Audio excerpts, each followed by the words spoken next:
Halo anak-anak semuanya, siswa-siswi Misinta, kelas 5, Excellent dan Obedience. Selamat berjumpa kembali di video pembelajaran Misinta.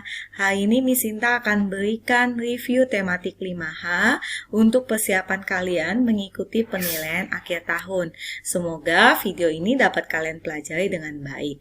Misinta akan bagi menjadi 4 bagian.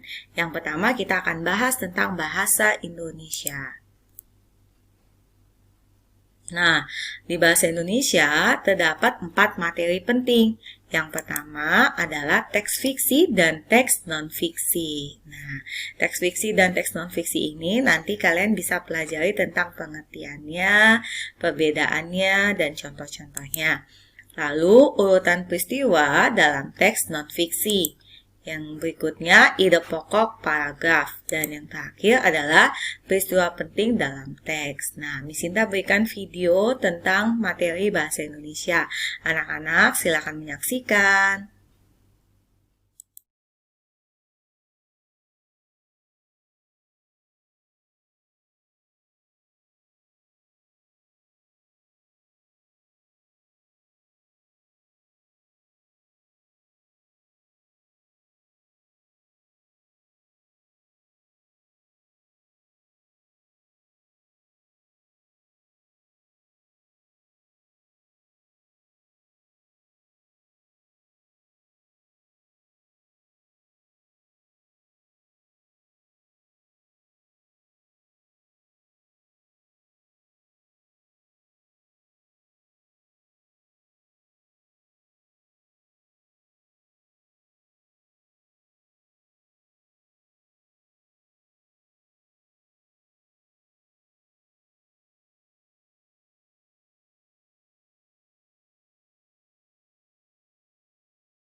di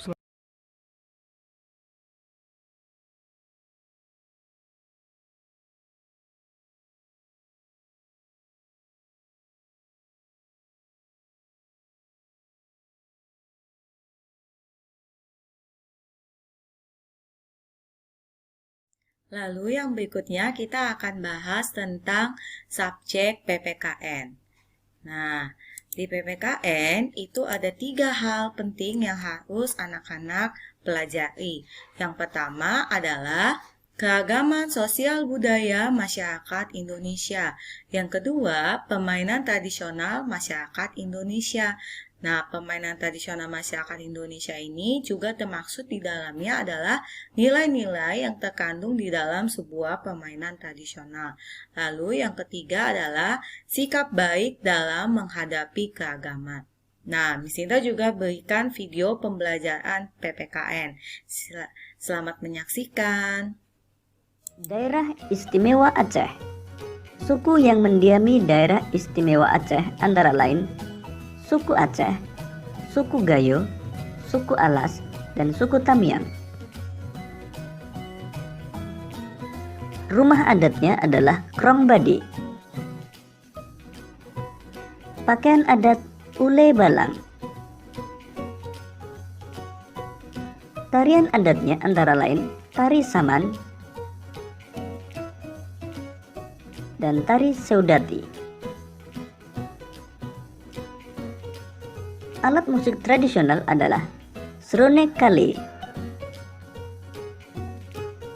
Senjata tradisional adalah rencong.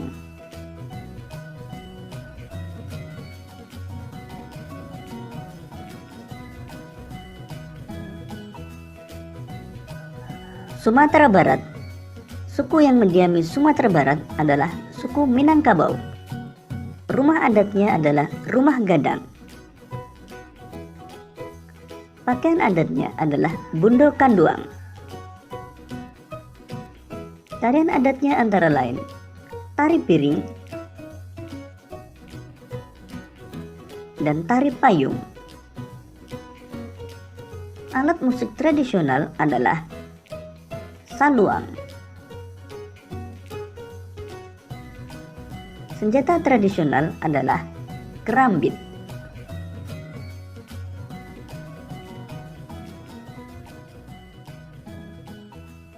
DKI Jakarta. Suku asli dari Jakarta adalah suku Betawi. Rumah adat, rumah kebaya. Pakaian adat, pakaian Betawi. Tarian adat antara lain tari Yapong dan tari topeng. Alat musik tradisional tehian dan tansidor. Senjata tradisional adalah golok.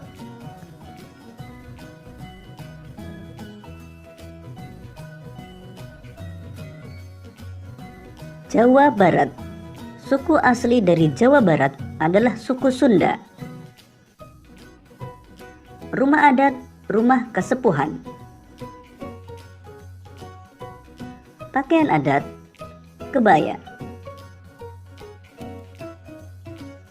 Tarian adat antara lain tari jaipong dan tari merak.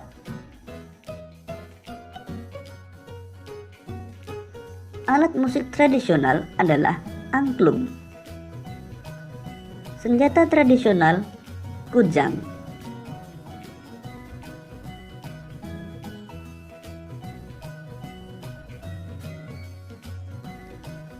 Jawa Tengah.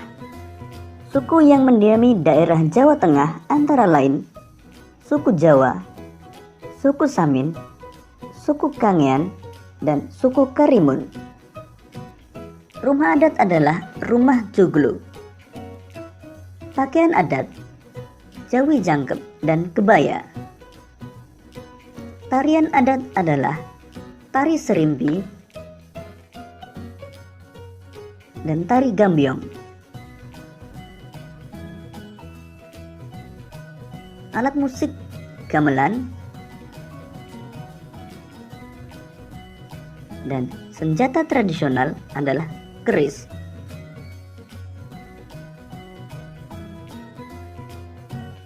Jawa Timur. Suku yang mendiami daerah Jawa Timur antara lain suku Jawa, suku Madura, suku Tengger, dan suku Osing. Rumah adatnya adalah rumah joglo Situbondo. Pakaian adat pesaan.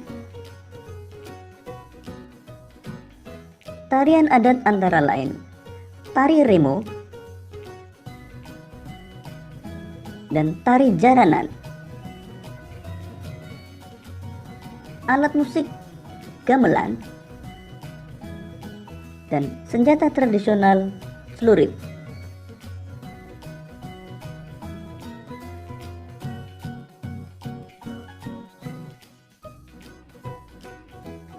Kalimantan Barat. Suku yang mendiami daerah Kalimantan Barat antara lain suku Dayak Ngaju, suku Kayau, suku Skadua, dan suku Pontianak. Rumah adat adalah rumah panjang. Pakaian adat King Baba dan King Bibinge. Tarian adat tari monong atau tari manang. Alat musik adalah tuma. Senjata tradisional mandau.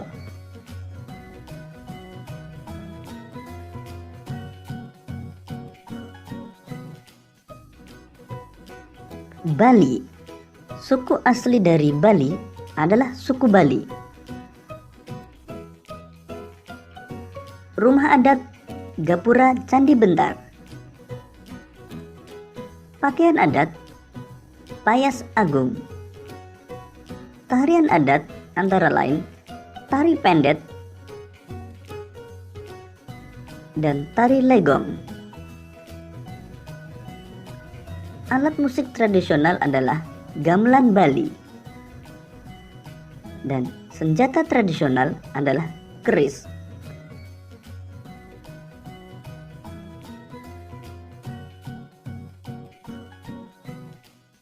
Sulawesi Selatan. Suku yang mendiami daerah Sulawesi Selatan antara lain suku Makassar, suku Bugis, suku Toraja, dan suku Mandar. Rumah adat Tongkonan. Pakaian adat baju bodo. Tarian adat tari kipas pakarena. Alat musik keso. Senjata tradisional badik.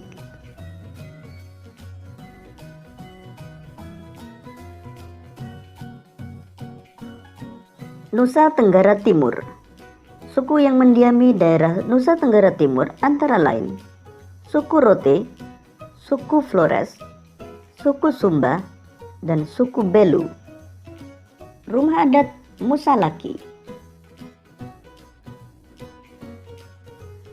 Pakaian adat Rote.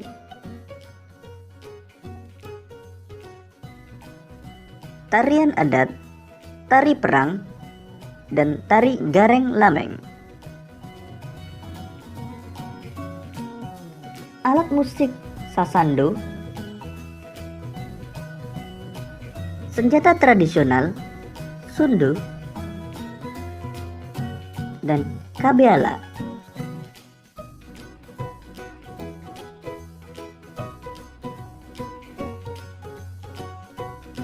Maluku. Suku yang mendiami daerah Maluku antara lain suku Buru, suku Kei, suku Banda, suku Seram, dan suku Ambon. Rumah adat Baileo.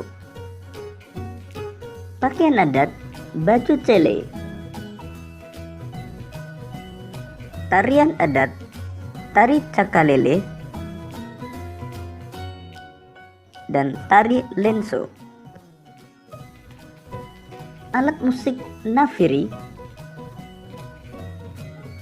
Senjata tradisional parang sawalaku.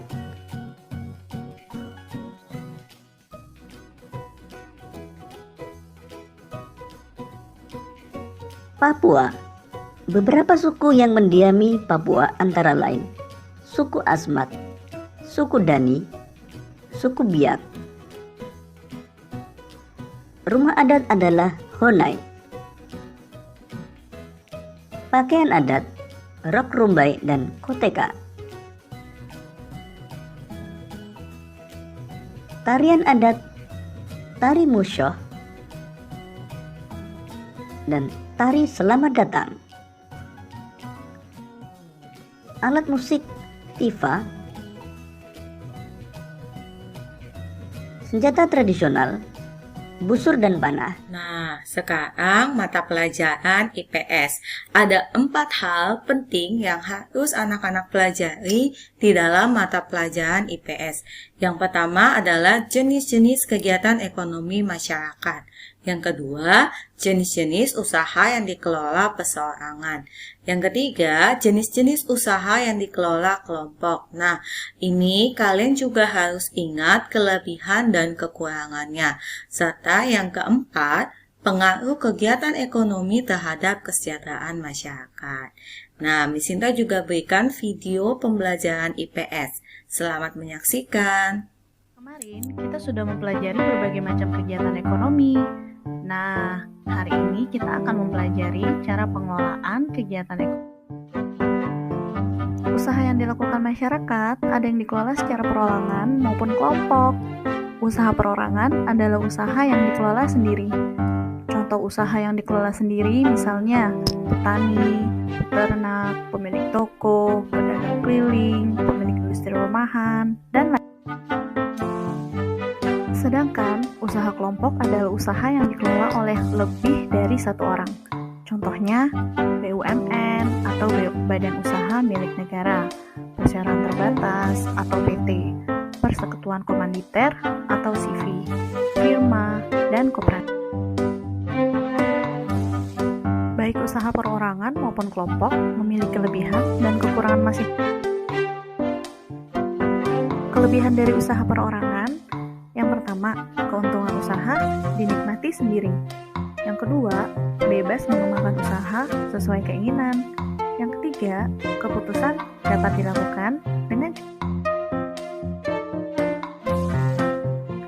kekurangan usaha perorangan. Yang pertama, modal dan kemampuan terbatas.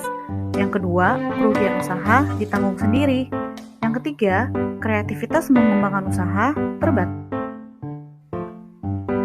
Kelebihan dari usaha kelompok, yang pertama, modalnya banyak. Yang kedua, resiko dan kerugian usaha ditanggung bersama-sama. Yang ketiga, ide dan kreativitas untuk mengembangkan usaha sangat berat. Kekurangan usaha kelompok, yang pertama, pengambilan keputusan lama. Yang kedua, keuntungan dibagi bersama-sama. Yang ketiga adalah mata pelajaran IPA. Nah, di mata pelajaran IPA ada materi-materi yang anak-anak juga harus ingat, yaitu yang pertama adalah siklus air. Yang kedua, faktor-faktor yang memengaruhi siklus air. Yang ketiga, pengaruh kualitas air terhadap kehidupan makhluk hidup. Dan yang keempat adalah pengertian tanah. Nah, Miss Indah juga berikan video pembelajaran tentang mata pelajaran IPA. Selamat menyaksikan. Sekitar 71% permukaan bumi tertutup oleh air. Dari jumlah tersebut, 97% merupakan air asin yang berada di laut. Sedangkan sisanya 3% merupakan air tawar. Sebanyak 2% dari air tawar merupakan es yang berada di kutub. Sisanya yang dapat kita gunakan berada di danau, sungai, dan air tanah. Manusia menggunakan air untuk berbagai kebutuhan, misalnya mandi, minum, mencuci, menyiram tanaman, dan berbagai kebutuhan lainnya. Namun, meskipun digunakan secara terus-menerus, air yang ada di bumi tidak akan habis. Hal ini terjadi karena adanya siklus air. Lalu, tahukah kalian apa itu siklus air?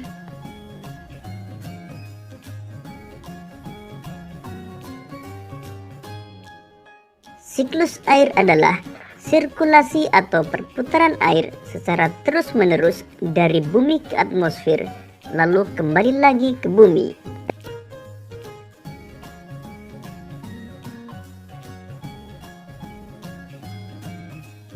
Secara garis besar, siklus air melalui 3 tahapan, yaitu penguapan, pembentukan awan, dan terjadinya hujan.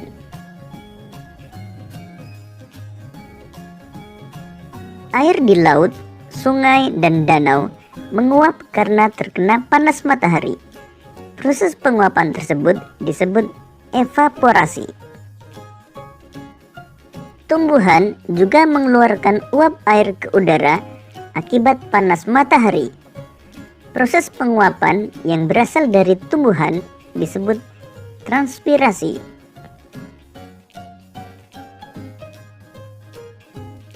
Uap air dari permukaan bumi akan naik ke udara dan membentuk awan. Kumpulan uap air tersebut akan mengalami pengembunan membentuk titik-titik air. Proses tersebut disebut kondensasi. Lalu angin akan membawa awan ke daratan atau dataran tinggi. Selanjutnya titik-titik air di awan akan turun menjadi hujan. Proses ini disebut presipitasi.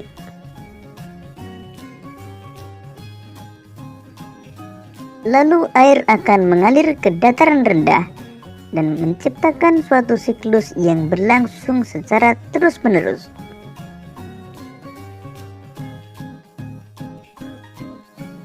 Demikian video pembelajaran Miss Indah hari ini. Miss Indah percaya kalian pasti bisa mengikuti pembelajaran yang telah Miss Indah berikan hari ini. Selamat belajar dan selamat berjuang di penilaian akhir tahun. Miss Indah percaya kalian bisa menjawab soal-soal yang Miss Indah berikan. Semangat semuanya. Bye-bye.